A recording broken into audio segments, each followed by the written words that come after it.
بسم اللہ الرحمن الرحیم۔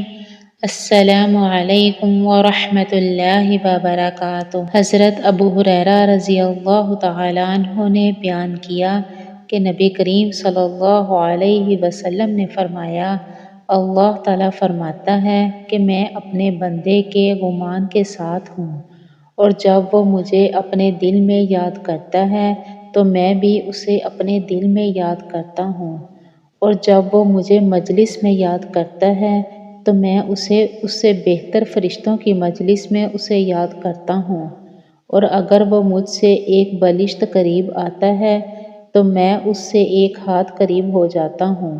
اور اگر وہ مجھ سے ایک ہاتھ قریب آتا ہے تو میں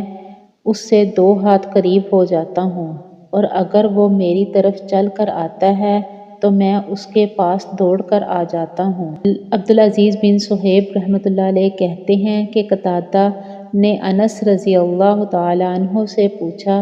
رسول اللہ صلی اللہ علیہ وسلم کون سی دعا زیادہ مانگا کرتے تھے؟ انہوں نے جواب دیا، آپ صلی اللہ علیہ وسلم سب سے زیادہ یہ دعا مانگا کرتے تھے، اللہم ربنا آتنا فی الدنیا حسنۃ وفی الآخرۃ حسنۃ وقنا عذاب النار۔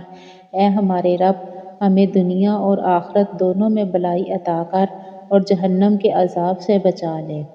حضرت اسماء بنت امیس رضی اللہ تعالیٰ عنہ کہتی ہیں کہ مجھ سے رسول اللہ صلی اللہ علیہ وسلم نے فرمایا، کیا میں تمہیں چند ایسے کلمات نہ سکھاؤں جنہیں تم مصیبت کے وقت یا مصیبت میں کہا کرو؟ اللہ اللہ ربی لا اشرک بہ شیئا، یعنی اللہ ہی میرا رب ہے اور میں اس کے ساتھ کسی کو شریک نہیں کرتی۔